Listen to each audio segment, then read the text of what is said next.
Yes, it's the Amadette Show, transcribed in Hollywood and starring George Burns and Gracie Allen.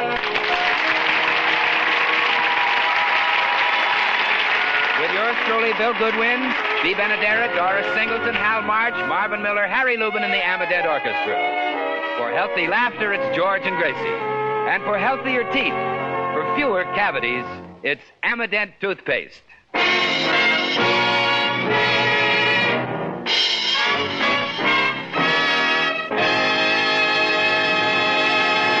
Well, last night, George took Gracie to the ballet, and it's an evening he'll never forget. But he'd like to. To Gracie, it was a new and exciting experience, and she's still thrilled about it. Oh, gee, everybody was there. Did you notice Bob Taylor and Barbara Stanwyck sitting in front of us? Yeah, that Barbara Stanwyck certainly is gorgeous. Oh, I'll say. Those actors really marry beautiful women, don't you, George? Yes, that we do.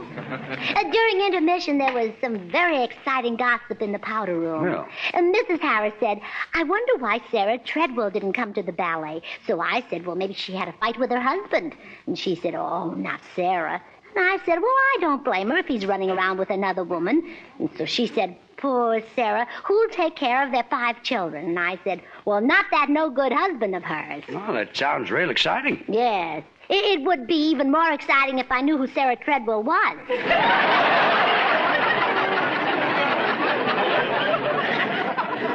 You don't know Sarah Treadwell? I don't even know Mrs. Harris. Interesting yarn. What did you think of the ballet? Oh, I loved it. Although you dozed off a couple of times. I ate too much dinner. Pickles were delicious. But the dancers were so polite. They danced on their toes so they wouldn't wake you. Well, to show my appreciation, I'll go backstage and teach them how to dance the Peabody. Peabody? What's that? He's a banjo player who's married to Sarah Treadwell. Oh, no. You know, the last scene of the ballet disappointed me. Remember how that big, strong, handsome man in tights chased the beautiful ballerina? Yeah?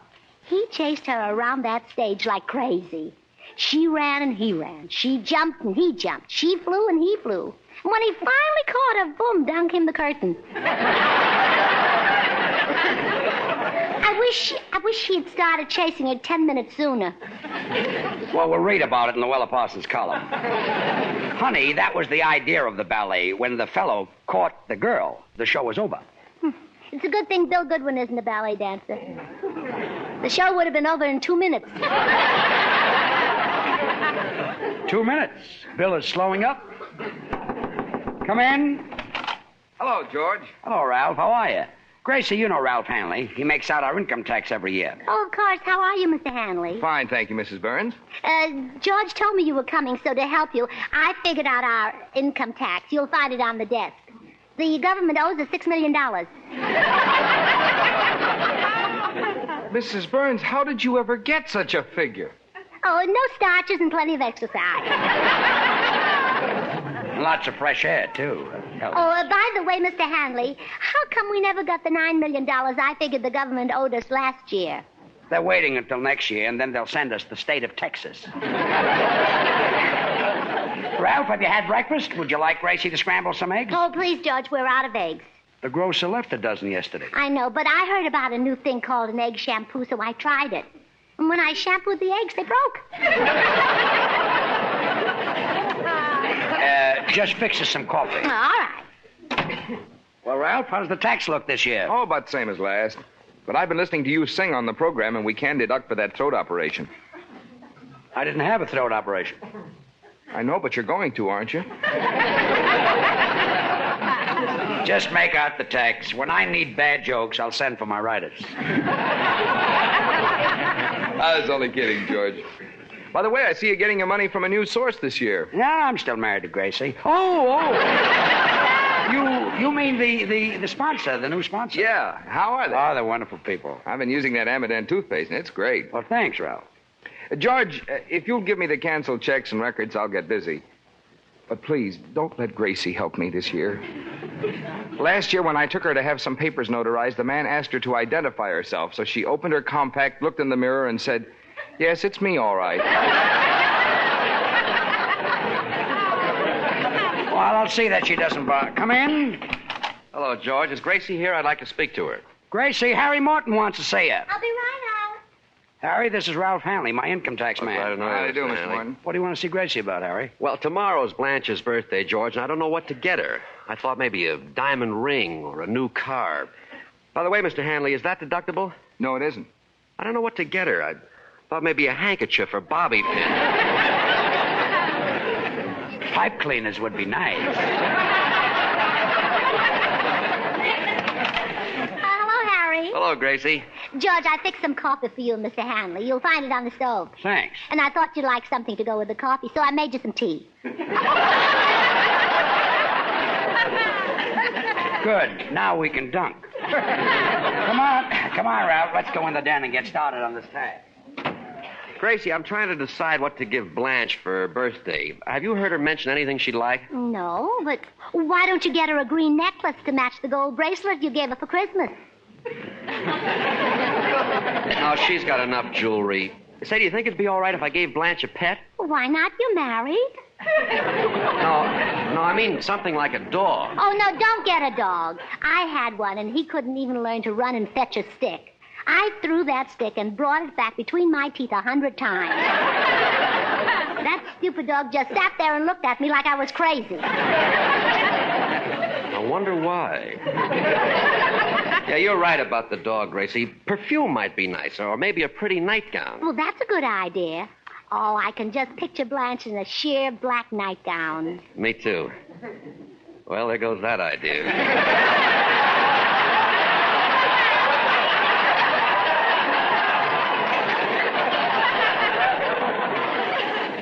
Think of something, Gracie. Oh, I've got it. A television set.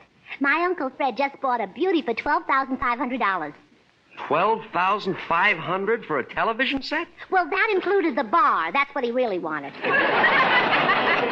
I know what I'll get. Blanche has always wanted an alligator bag. I'll surprise her with that. I'll put it in a candy box so she won't guess what it is, and when she opens it up, she'll faint. Oh, this is a wonderful idea. Oh, it's nothing. I got 1 million of them. I'll be running along.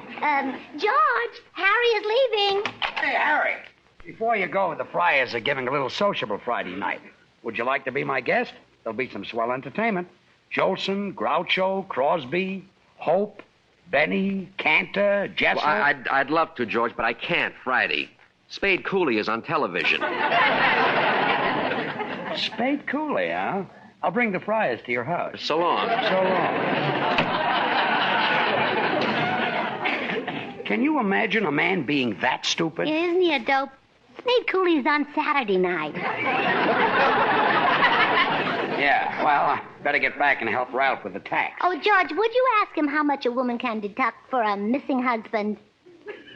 Who's missing? Uncle Joe, Aunt Clara's husband. And if the government will Gracie, allow her I've to seen Aunt Clara. Joe isn't missing. He's hiding.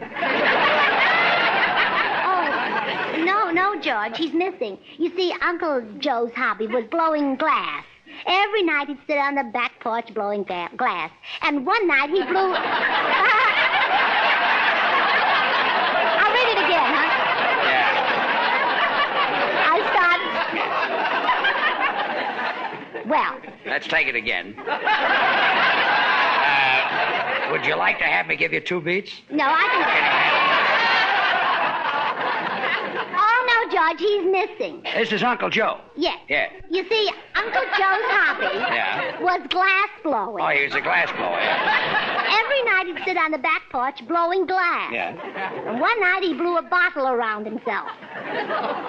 He sat on the back porch and blew a bottle around himself? Mm-hmm. And in the morning, the milkman took him away with the empties.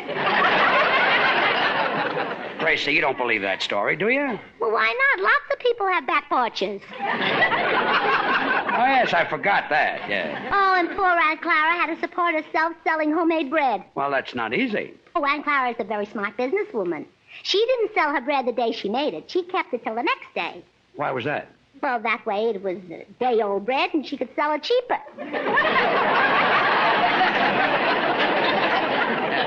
Sounds right to me. Isn't that funny? Well, Ralph can't help Aunt Clara. He specializes in actors. He just finished Jack Benny's income tax yesterday. When Benny heard the bad news, he went down to Max Factor's and tore his hair out. Do actors have special deductions, Judge? Sure. For example, the other day, you bought stamps to answer my fan mail. That's deductible. Gee, that's 3 cents right there. Wait a minute, 3 cents? You told me you spent $32.03. Explain that. Well, you know how on the way to the post office you passed Bullock's? Yeah? I didn't. Look. Excuse me, Mrs. Burns. I can't go on with your tax until you explain some of these expenses. Now, here's an item. $50 for 10 pogo sticks. Why did you buy 10? That's all they had. But, Mrs. Burns, what do you want with them? Those sticks come in very handy in case you're attacked by a pogo. George, where's the aspirin? You'll find 2 bottles in the bottom drawer of the desk. Thanks. Gracie, just what is a pogo? I don't know. But I couldn't tell him that. He might think I was dumb. Now he thinks you're smart. Say, Judge, do you think our tax bill will be very high this year? Yeah, but thank goodness for the community property law. Community property law? That's What's right. that? Well, it's a law that says that half of everything I've got is yours and half of everything you've got is mine. Oh? Then how come I only get 1/4 of what we make? Well, that's the way it works out. I'll show you. Now, here in my hand, I've got $1 and change. Half of everything I've got is yours. Here's 50 cents. Thank you. Now, half of everything you've got is mine. How much have you got? 50 cents. Give me a quarter.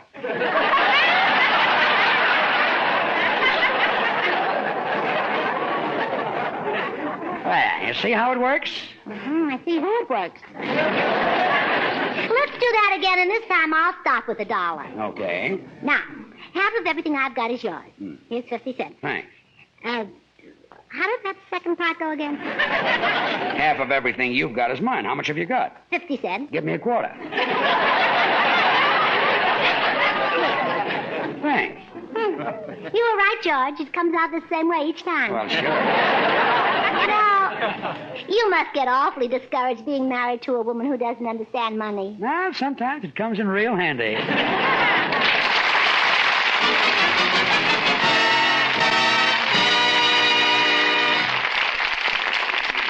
This is Bill Goodwin, folks. Are you reducing tooth decay with Amident ammoniated toothpaste?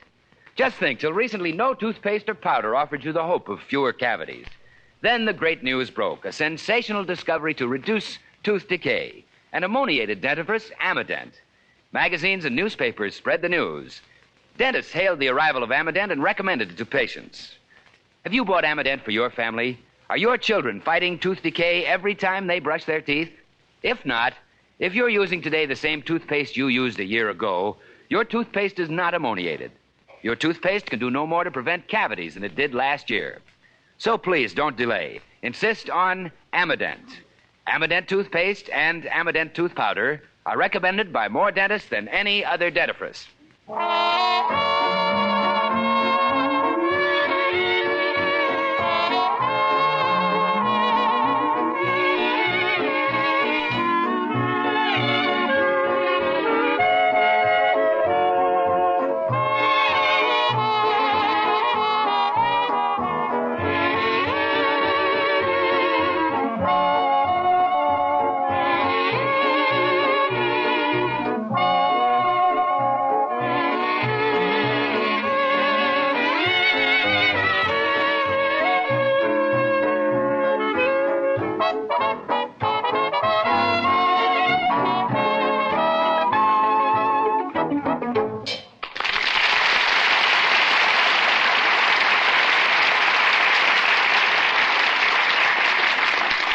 George, I've been talking to Mr. Hanley about our income tax. I said, why does the government need so much money? And he said because the government has got a $3 billion deficit. That's right. Well, why don't they buy a cheaper one? They like the one with the rearview mirror.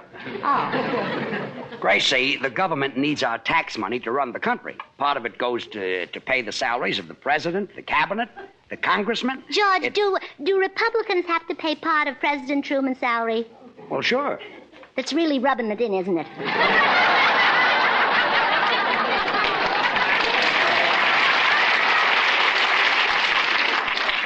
And the government needs money to run the Army and the Navy. Without soldiers and sailors, we wouldn't be safe. I can see you've never been out with one.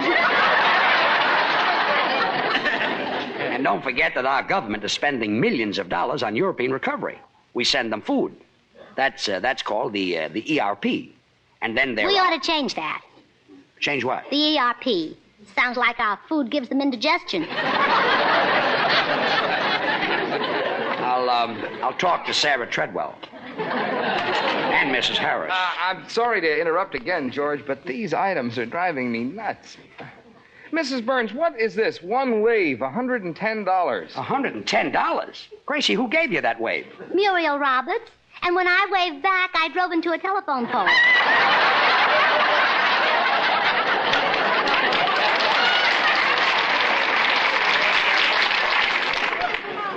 Anything else you want to know, Ralph? Yeah, give me some more aspirin. Now, what were we talking about? Interesting stuff. The taxes. Well, now I'll show you how the government can save a fortune. Do away with the mint. Do away with the mint. Sure. Why Just do away with it. Yes. Yes. Why print money? Why not buy it ready-made? That's an idea. We can buy it from China. I hear their money is very cheap. Yes, we can get some in Macy's basement. And another way our government can save money, stop printing stamps. We don't need them anyway. My sister Bessie mails letters every day and never uses a stamp. Then they must be returned. Well, that's the idea. Bessie's crazy about the postman.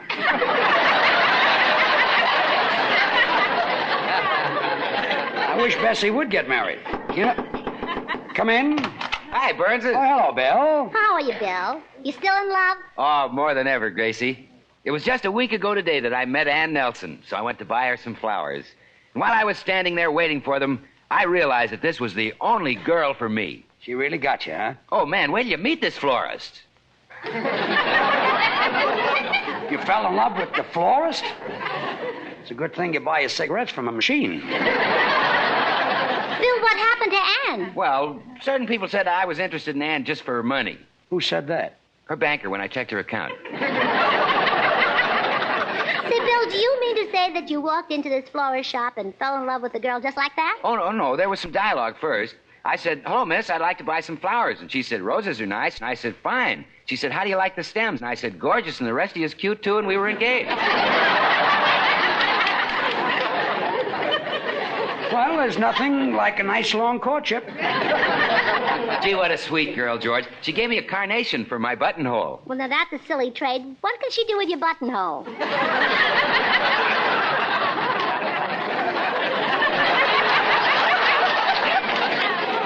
Press it in a book. Say, Bill, Press it in a book. Oh, I heard you. Bill, I'm going to ask the Mortons over for dinner tomorrow night. It's Blanche's birthday. How about you and your girl joining us? Oh, we'd love to, Gracie. Oh, good. I'll phone Blanche. By the way, Bill, what's your girl's name? Mona Knox. It used to be Ethel Knox, but the gasoline company paid her to change it.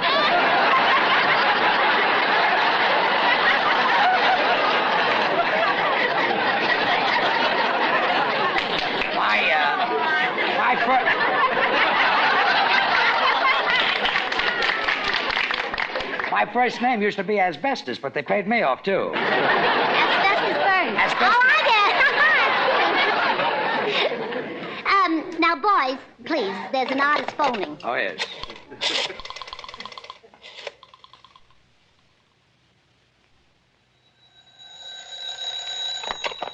Hello? Hello, Blanche. This is Gracie.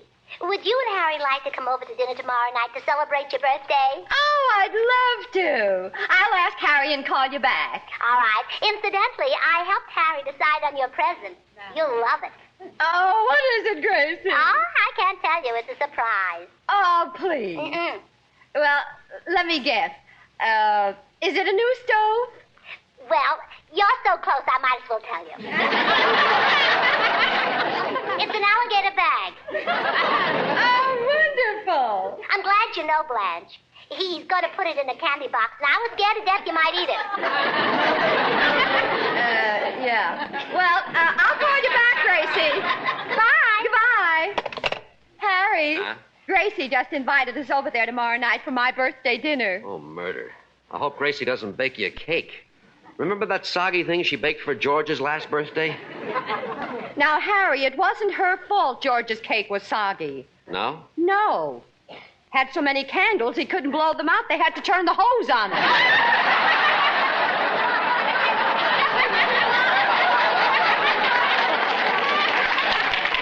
Why don't you stop exaggerating? George isn't as old as he looks. He couldn't be. I've got news for you. 18 years with Gracie and Butch Jenkins would look like that. Poor George is over there right now trying to figure out his income tax. Believe me, it would be a lot easier if it weren't for Gracie. I'll say it would. He wouldn't have any. I don't see how that schnook ever tricked Gracie into marrying him. He didn't trick her. She wanted to get married the worst way. Well, she did. Aren't we clever today? Well, I don't care. I love Gracie. She's very sweet to give me a birthday dinner. Yeah, I can't wait to get there. Last time I went over there to dinner, someone told Gracie that stewed chicken was the most tender. When I got there, George was trying to sober it up so he could kill it.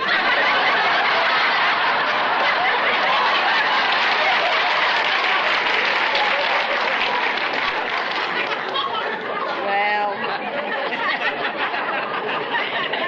Anyway, her cooking is a lot better than Sugar Throat's entertaining. So help me. If he sings tomorrow night, I'll slug him with my new alligator bag.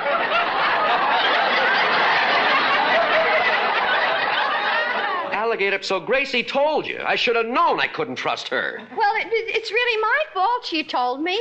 I put the idea into her head. Blanche, putting an idea into her head is like putting a basketball into a thimble. Oh, hush. I'll tell her we're coming.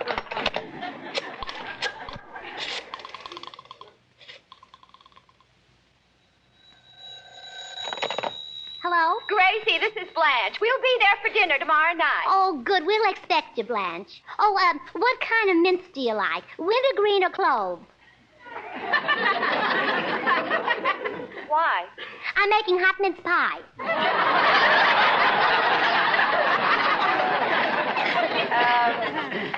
We're on a diet, Gracie. See you tomorrow night. Goodbye. Bye. George, where did Bill go? His girl Mona sitting out in the car. I told him to bring her in. Oh, isn't it wonderful? At last, Bill is really in love. Yeah, I hope he doesn't meet anybody on the way out to the car. What a guy. A new romance every week. George, it's me again. Mrs. Burns, can you explain this item? One rubber boot for left foot, $10. Well, what do you want explained? Why did you buy it? It was the bargain. I got it for half what a pair would cost. But why did you buy one left boot? I've only got one left foot.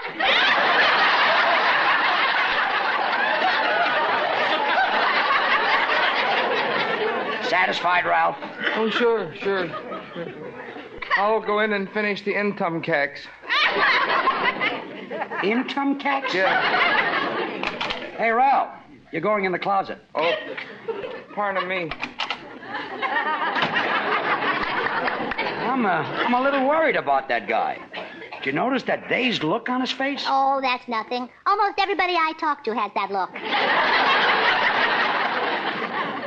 Well, I'll tell you, I'm still... George and Gracie, I'd like you to meet my fiancée, Miss Knox. Mona, this is Mr. and Ms. Burns. How do you do? Nice to meet you. Bill has told me all about you. He says you've been working for him for almost 10 years. That's what Bill told you. Yes. He says you're a wonderful announcer. Bill, this may come as a surprise, but I'm thinking very seriously of leaving you. George, Gracie, come here a minute. Play along with me. I'm trying to make an impression. Oh, okay. Mona, we're all going to play along with Bill. Gracie! Mona is not in on this. Oh, forget it, Mona. As I was saying, Mona, George has been announcing for me for 10 years. Is that right, boy? Yes, sir. Boy. I say funny things. I'm a comedian.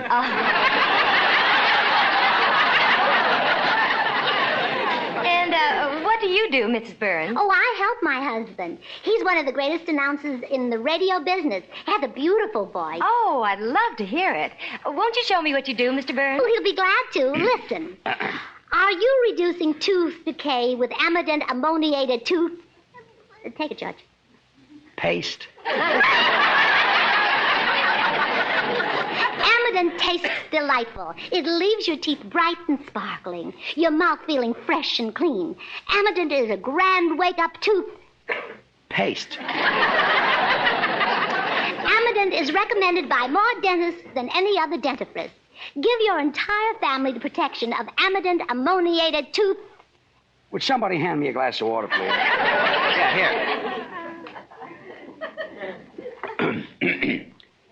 Paste.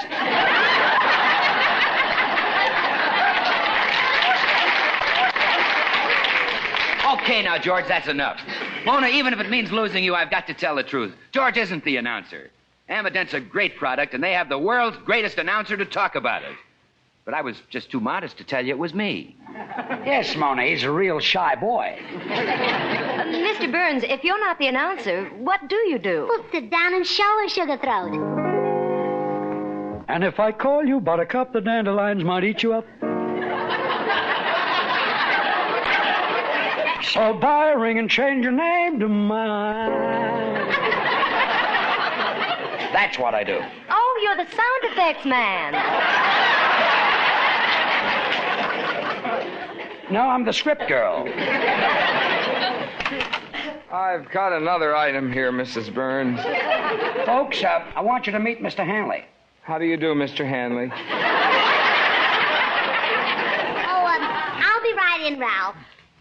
See you tomorrow night, Bill. And we're having the same dinner we had the last time you were here. So will you stop by the Brown Derby and ask them to send over a bottle of bourbon? Stewed chicken again, huh? Well, excuse me, I'll go in and see Ralph. Hey, George, who's the guy with the loose shingle? One of Gracie's relatives?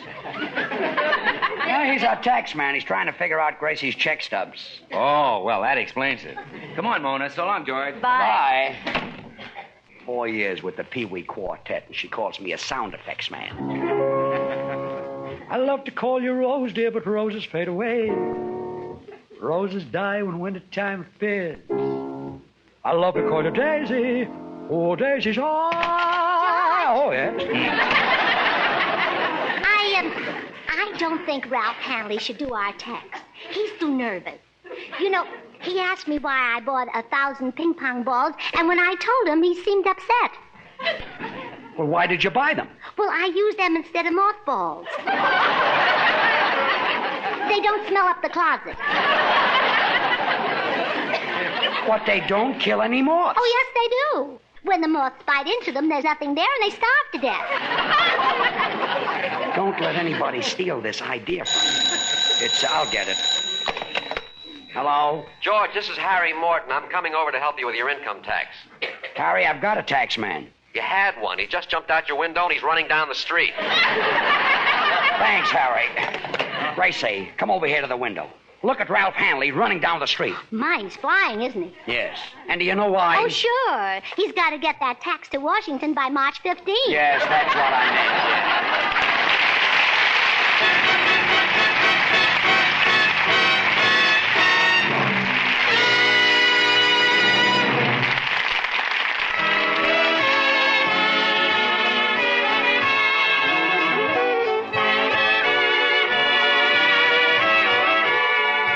Join us again next Wednesday when we'll all be back. George Burns, Gracie Allen, Harry Lubin and the Amident Orchestra, and yours truly, Bill Goodwin. Brought to you by the makers of Amident, the ammoniated toothpaste and tooth powder. Recommended by more dentists than any other dentifrice.